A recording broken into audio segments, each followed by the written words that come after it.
Oke, setelah kita diskusi soal itu, kita akan mencerahkan coba sedikit gitu ya dengan beberapa materi yang nanti juga akan saya lengkapi dengan beberapa PDF yang saya kirimkan kepada saudara, harap untuk dibaca secara mandiri gitu ya. Kita membahas tentang apa itu sih pengangguran itu apa sih gitu ya. Lalu pertanyaan mendasarnya adalah kalau kalian ya sebagai mahasiswa itu termasuk pengangguran apa tidak gitu ya. Tadi sudah banyak yang memunculkan jawaban sehingga tinggal di review gitu ya secara keseluruhan itu ya. Ada beberapa hal yang juga perlu kalian diskusikan, yaitu pada materi ini akan diungkapkan sebenarnya pertanyaan awalnya sebenarnya seperti ini, mengapa sih di seluruh dunia itu pasti ada pengangguran walaupun di negara maju sekalipun, misalnya di Amerika, di Jepang, kenapa kok ada pengangguran, tetap ada pengangguran ya. Kemudian di materi ini juga harusnya kita bisa menjelaskan keterkaitan antara inflasi dengan pengangguran, karena ternyata inflasi dan pengangguran itu saling berkaitan.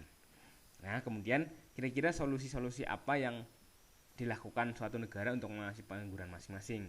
Tentunya berbeda antara negara berkembang dengan negara maju, antara negara yang sifatnya industrial dengan negara yang masih base-nya adalah jasa seperti di Singapura misalnya atau Hong Kong.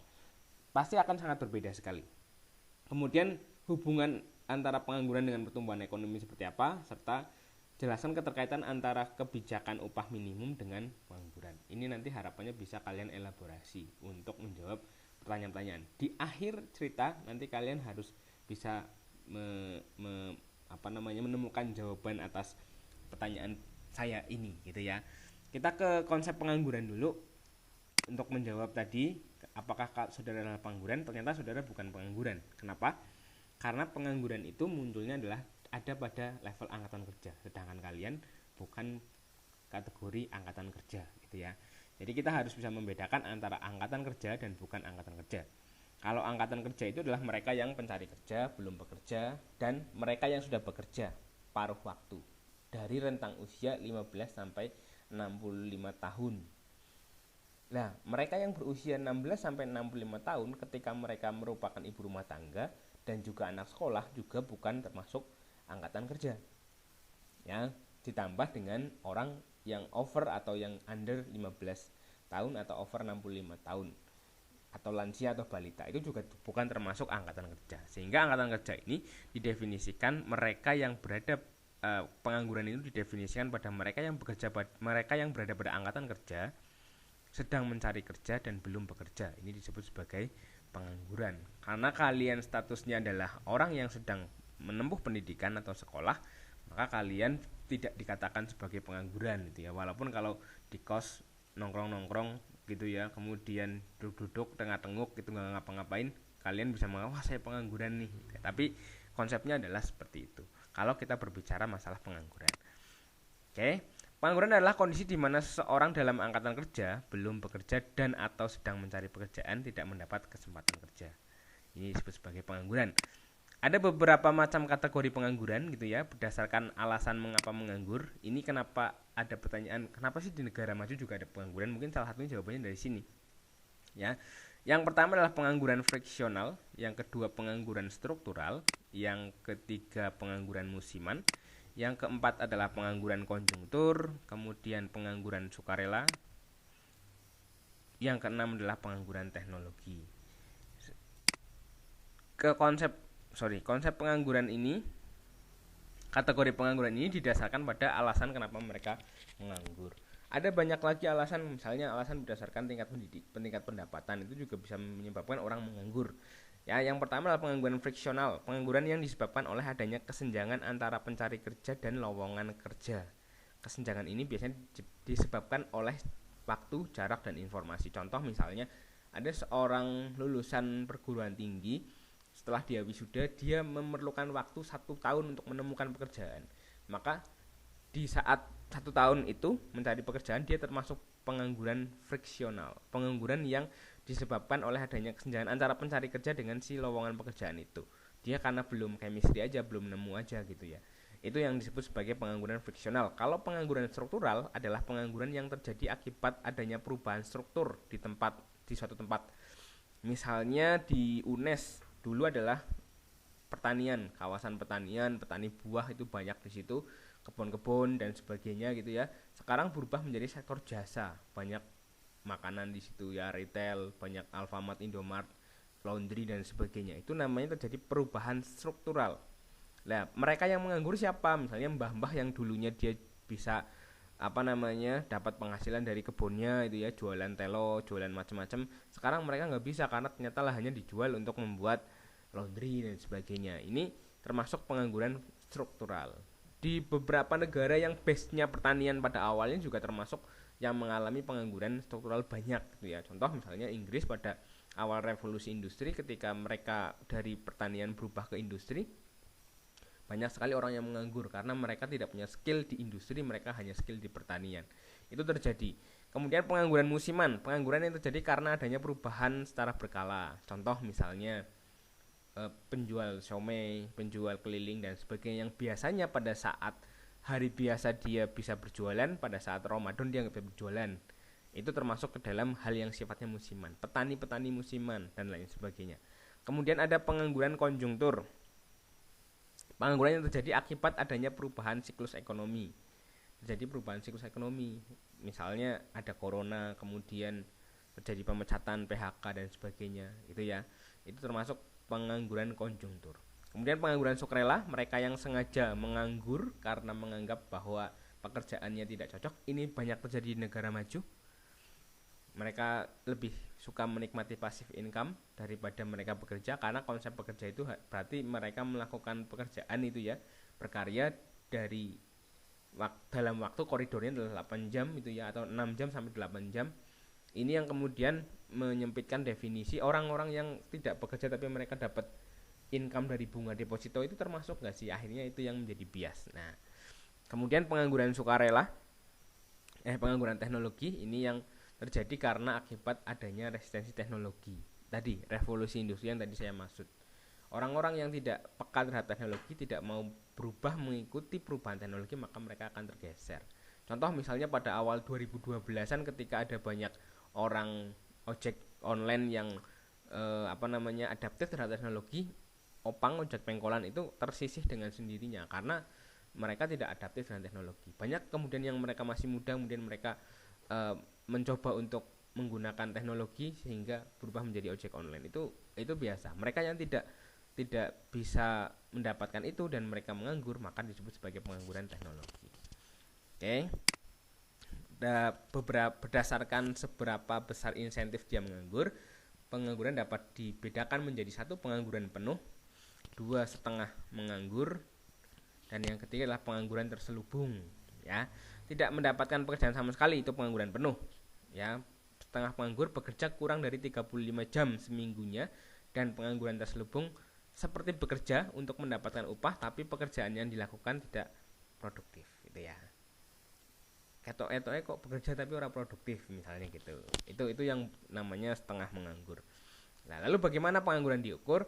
Kalau pengangguran ukurannya dasarnya adalah angkatan kerja seperti yang tadi saya sampaikan, maka populasi semua orang ya yang ada di suatu negara itu harus dikurangi dulu ya dari populasi mereka yang dianggap bukan merupakan angkatan kerja gitu ya. Kemudian setelah itu mereka sisanya adalah mereka yang merupakan angkatan kerja dikurangi dengan mereka yang bekerja, maka ketemulah mereka yang tidak bekerja atau mereka yang pengangguran gitu ya. Tingkat pengangguran adalah jumlah penganggur dibagi per angkatan kerjanya. Jumlahnya kalau diilustrasikan di sini, jumlah penganggurannya adalah 6,2 juta karena dia berada di angkatan kerja yang jumlahnya 137,7 tapi tidak bekerja sebanyak 6,2 juta misalnya. Sedangkan yang bekerja 131,5 juta. Maka tingkat penganggurannya, kalau kita tanya tingkat pengangguran di Indonesia berapa persen, nah maka bukan dibagi per jumlah populasinya tapi dibagi per jumlah angkatan kerjanya. Maka jumlahnya misalnya kalau dibagi dengan angkatan kerja, jumlah penganggurnya 6,2 juta dibagi angkatan kerja keseluruhannya 137,7 juta, maka hasilnya adalah 4,5%. Indonesia saat ini masih berada di kisaran mendekati 10 ya, walaupun kalau di pasca ini walaupun sebenarnya sempat tertekan jauh kemarin di 10 tahun terakhir itu penganggurannya sangat turun drastis gitu ya. Bukan karena memang penganggurannya berkurang, tapi karena memang struktur penyedia lapangan pekerjaannya juga berubah. Adanya outsourcing kontrak itu menyerap banyak tenaga kerja, tapi dalam jangka waktu yang tidak lama. Karena mereka bukan pekerja tetap, mereka pekerja kontrak. Sehingga setelah kontrak mereka habis, mereka jadi penganggur sebenarnya. Yang masuk siapa? Yang masuk fresh graduate lagi. Karena perusahaan menganggap bahwa biaya untuk menyediakan tenaga kerja baru dengan seperangkat pelatihannya itu jauh lebih murah, masih lebih murah dibandingkan menjadikan suatu pekerja menjadi pekerja tetap. Karena dengan begitu beban pekerjaan tetap itu harus ditanggung oleh si perusahaan, termasuk kesehatannya, jaminan macam-macamnya. Ini yang bahaya. Itu ya. Struktur outsourcing di Indonesia itu menyebabkan penganggurannya turun secara tidak langsung, tapi dalam jangka panjang akhirnya menjadi siklis. Siklis, banyak yang akhirnya menganggur, banyak yang akhirnya karena sistemnya seperti itu. Itu terkait dengan permasalahan pengangguran di Indonesia. Oke, berikutnya adalah ini contohnya, nanti bisa dipelajari sendiri saja gitu ya. Nah, mengapa setiap negara selalu ada pengangguran? Satu, pencarian kerja. Ya, peraturan upah minimum. Kemudian serikat pekerja dan tawar-menawar kolektif. Kemudian adanya teori upah efisien yang menjelaskan tentang beberapa hal yang harus dimiliki oleh para pekerja itu ya. Ini beberapa hal yang menyebabkan kenapa muncul pengangguran di setiap negara itu ya. Pencarian kerja pasti ada karena faktor demografi yang berubah. 2030 kita memasuki era bonus demografi, di mana kalian salah satu orang yang ada di dalamnya. Ini bisa menjadi pisau bermata dua. Bisa kita untung besar karena ada bonus demografi ketika kita mampu melakukan produksi yang banyak sekali gitu ya. Tapi bisa juga kita mengalami hal yang tidak baik karena faktor lowongan kerja yang tidak sesuai dengan jumlah pelamar kerjanya. Nah, ini yang kita harapkan tidak terjadi gitu ya. Kita harapkan bisa terjadi pertumbuhan ekonomi yang sangat tinggi karena adanya faktor produktivitas dari demografinya gitu ya. Peraturan upah minimum yang tidak bisa dipenuhi ini juga menjadikan pengangguran gitu ya di beberapa negara. Contoh case pada 2008, Nike itu adalah satu perusahaan Amerika yang dia itu membangun perusahaannya di Indonesia. Nah, akan tetapi karena adanya kebijakan upah minimum yang ditetapkan waktu itu dan tidak disanggupi oleh Nike, mereka pindah ke Vietnam. Sehingga kalau kalian beli produk Nike original sekarang itu bukan made in Indonesia, dulu made in Indonesia. Sekarang made in-nya made in Vietnam. Gitu ya. Itu berarti KW bukan, memang produknya di Vietnam gitu ya. Kalau yang dari Amerika ya khusus untuk orang Amerika. Itu beda grade tapi sama-sama ori, sama-sama asli bikinan Nike. Oke. Serikat pekerja dan tawar-menawar yang kolektif, yaitu adanya tawar-menawar ya, pekerja buruh dan sebagainya, gaji tinggi dan macam-macam gitu ya. Kemudian kadang-kadang setiap Mei itu mogok massal dan sebagainya. Kemudian adanya teori upah efisien, upah di atas tingkat equilibrium yang dibayarkan oleh perusahaan dalam rangka menaikkan produktivitas pekerja. Nanti di makro 2 kita bahas tingkat seberapa harusnya pekerja itu mendapatkan upah minimum ya, gitu ya. Terus bagaimana kita menghitung upah minimumnya? Nanti kita di makro 2 akan bahas itu. Kalau sekarang kita belum ke situ karena ini masih base itu ya. Jadi yang penting kalian tahu dulu gitu ya. Beberapa hal yang digunakan sebagai di acuan teori upah efisien adalah satu, kesehatan kerja, perputaran kerja, turnovernya, kemudian kualitas pekerja. Jadi semakin lama berarti kan dia semakin berkualitas tuh. Maka dia harusnya gajinya semakin tinggi. Makanya di beberapa struktur pekerjaan semakin lama dia bekerja semakin tinggi nanti insentif gajinya. Gitu ya. Kemudian perputaran kerjanya. Ya, semakin dia bolak-balik dimutasi ke sini, bolak-balik kemudian dipromosikan ke sini, maka struktur gajinya harus lebih besar. Kemudian kesehatan kerjanya juga ditentukan atau menentukan gaji seseorang. Makanya ada beberapa kebijakan di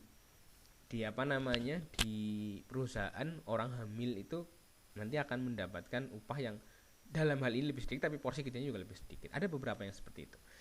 Oke, ini adalah contoh kekakuan upah real dan pengangguran struktural. Ini kita bahas pengangguran struktur ketika terjadi perubahan struktur. Kenapa kemudian si upah ini harus kaku, tidak boleh fleksibel. Kalau buruh mintanya 500 ribu sehari misalnya terus dituruti, kenapa kok tidak seperti itu saja gitu ya. Di samping karena itu merugikan perusahaan karena biaya operasionalnya naik, itu juga secara langsung menyebabkan terjadinya perubahan struktur tenaga kerja gitu ya. Dari mana kita melihat? Dari sini. Ini adalah sebuah kurva ya yang menggambarkan antara hubungan antara upah ya dengan tenaga kerja atau disebut sebagai kekakuan upah, wage rigidity ya. Ini pertama kali digaungkan oleh David Ricardo itu ya.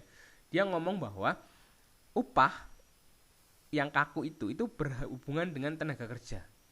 Jadi kalau misalnya semakin tinggi upahnya, ketika penawaran tenaganya tetap, maka akan semakin kecil tenaga kerja yang terserap di satu perusahaan. Tapi semakin rendah upahnya, maka semakin banyak perusahaan menyerap tenaga kerja. Nah, itu perbandingannya seperti itu. Kenapa bisa demikian itu ya?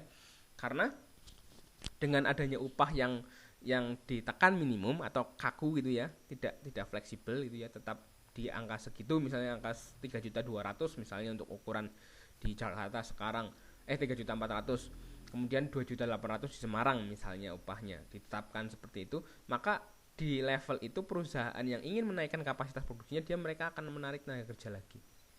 Tapi pada level yang dinaikkan gajinya, maka perusahaan ketika ingin menaikkan kapasitas produksinya, mereka tidak punya biaya operasional lagi. Yang ada mereka akan mempush orang-orang yang ada di situ sebagai karyawan untuk bekerja lebih giat lagi. Nah, ini yang kadang-kadang menjadi perimbangan di penetapan UMK, UMR dan sebagainya. Gitu ya. Ini nanti kita bahas lebih lanjut beberapa hal yang sifatnya kurva dan perhitungan di pertemuan yang semester yang akan datang gitu ya. Baik di saya ataupun di tempat orang lain, nah nanti pasti akan menjelaskan. Ini tentang undang-undang upah minimum nanti bisa dibaca sendiri karena saya rasa cukup jelas nanti. Kemudian serikat pekerja dan tawar menawar, kenapa ada serikat pekerja, apa sih untungnya ada serikat pekerja gitu ya, ada serikat buruh, ada KASBI, ada macam-macam, FSBI, ada macam-macam sekali serikat buruh itu. Kira-kira apa sih untungnya buat pekerja, apa untungnya buat perusahaan dan lain sebagainya gitu ya. Ini teori upah efisien gitu ya, yang tadi saya sampaikan, yang menyatakan bahwa upah tinggi membuat pekerja lebih produktif. Jadi meskipun pengurangan upah akan menurunkan tagihan upah perusahaan, itu akan juga menurunkan produktivitas pekerja dan laba perusahaan. Teori upah efisien ini yang kemudian diterapkan di beberapa perusahaan yang sifatnya profesional, perusahaan luar negeri gitu ya. Mereka menganggap kalau perusahaan yang di level industri biasanya enggak, tapi kalau level ya sudah jasa perbankan misalnya itu, atau di sales marketing di suatu perusahaan retail misalnya, itu semakin dia bisa jual banyak, semakin gajinya tinggi. Ini namanya upah efisien. Karena orang itu diukur dari produktivitasnya. Kalau semakin produktif, maka dia semakin mendapatkan uang banyak, harusnya seperti itu gitu ya. Nah, ini adalah peraturan upah minimum, nanti kita bahas itu ya. Ini pilihan pengangguran dan inflasi itu dijelaskan oleh kurva Philip gitu ya. Kurva Philip adalah kurva yang menunjukkan hubungan antara tingkat pengangguran dengan tingkat inflasi di sebuah negara. Menurut kurva Philip, hubungan keduanya adalah berbanding terbalik. Ketika inflasi naik, maka pengangguran turun, dan ketika inflasi turun, maka penganggurannya naik. Kondisi di mana secara simultan pengangguran tertinggi dan diikuti inflasi disebut sebagai stagflasi. Ketika penganggurannya ada, harusnya inflasinya pasti akan turun. Ketika penganggurannya naik, inflasinya harusnya naik gitu ya. Karena kita berbanding harusnya inflasinya turun. Ketika penganggurannya turun, maka inflasinya naik. Karena ini kita berbanding dengan terbalik gitu ya. Tapi kalau ada kondisi bersamaan, pengangguran naik terus inflasi juga naik, maka terjadi stagflasi. Ini bahaya gitu ya. Ini gambarnya kurva Philip. Semakin tinggi inflasi, maka semakin rendah tingkat penganggurannya gitu ya, semakin kecil. Semakin rendah inflasi, maka semakin melebar tingkat penganggurannya. Apa kaitannya? Kita kembali ke pasar uang dan pasar barang kemarin di ISLM. Kalau misalnya terjadi inflasi, jumlah uang yang beredar itu banyak, maka produktivitas dari suatu perusahaan itu ya untuk memproduksi, karena adanya orangnya punya uang banyak nih, disebar diambilin di bank, maka dia bisa melakukan produksi, bisa melakukan konsumsi. Atau sebaliknya, si perusahaan karena inflasinya sedang karena posisinya uang, persebaran uangnya banyak, mereka bisa melakukan produksi, maka mereka akan menyerap tenaga kerja dan lain sebagainya. Asumsinya seperti itu. Nah, kurva Philip ini menjelaskan hubungan berbanding terbalik antara keduanya. Kita memilih antara kita tetap inflasinya agak sedikit kita naikkan tapi tenaga kerjanya kita terserap, atau sebaliknya kita turunkan, kita push inflasi karena persebaran uangnya sedikit itu ya, tapi kemudian penganggurannya jadi bertambah. Itu juga pilihan dari kebijakan ekonomi yang ada di suatu negara. Oke, ini beberapa penyebab lain timbulnya pengangguran. Ini pasti ada di negara berkembang gitu ya, pertumbuhan penduduk, rendahnya investasi, siklus bisnis yang lemah, kualitas pendidikan masyarakat. Ini semuanya di negara berkembang gitu ya. Strategi industri yang labor saving gitu ya, yang lebih mengkip tenaga kerjanya gitu ya, dibandingkan dengan menyerap tenaga kerja banyak. Itu industri gitu ya, karena mereka lebih percaya dengan orang yang loyalitasnya tinggi dibandingkan dengan anak baru itu ya, yang harus ngelatih lagi. Ya, itu di beberapa hal juga ada. Oke, ini pola perkembangan penduduk dan beberapa tahapnya di dalam sebuah kaitannya dengan pengangguran dan masa produktif itu ya. Ini negara miskin dan berkembang. Ini transisi kependudukan semakin turun harusnya dari negara miskin berkembang ke negara maju, penduduknya semakin tinggi. Kalau penduduknya semakin rendah, kalau penduduknya semakin tinggi, maka saya mempertanyakan negara maju yang seperti apa itu ya. Semakin rendah angkanya, bahkan kalau di Denmark itu angkanya minus, angka kelahirannya lebih banyak orang yang mati daripada yang lahir. Di Jepang juga itu ya. Maka sebabnya industri film porno Jepang itu boleh karena faktor banyak orang yang tidak mementingkan pernikahan daripada pekerjaan. Pertumbuhannya kecil. Nah, itu bahaya. Nanti bisa punah itu gitu ya. Kemudian kenaikan alamiah per penduduk gitu ya. Ini bisa dilihat di sini. Kemudian next, hubungan antara pengangguran dengan pertumbuhan ekonomi ya. Ada namanya hukum Okun yang menjelaskan hubungan antara tingkat pengangguran dengan pendapatan nasional. Coba kita lihat.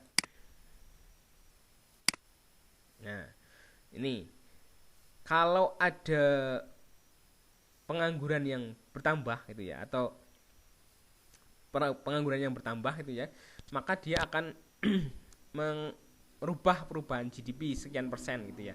Dalam setiap satu kenaikan 1% gitu ya, jika hukum Okun menyatakan bahwa setiap 2% kemerosotan GNP dari GNP potensialnya, tingkat pengangguran melonjak 1%. Jadi apabila GNP 100% dari potensial dan kemudian menjadi 98%, maka tingkat pengangguran melonjak dari 6 ke 7%. Misalnya GNP potensial itu GNP yang diharapkan gitu ya. Target kita GNP kita adalah 14.000 triliun, nyatanya hanya 13.000 triliun, maka ada 1.000 triliun itu ya yang akan mempengaruhi turunnya atau naiknya angka pengangguran, turunnya jumlah orang bekerja atau naiknya pengangguran. Itu hukum Okun. Itu yang bisa saya sampaikan pada pertemuan kali ini. Nanti berkaitan dengan penanggulangan pengangguran dan sebagainya nanti bisa dibaca sendiri. Terima kasih. Billahi taufiq wal hidayah. Wassalamualaikum warahmatullahi wabarakatuh.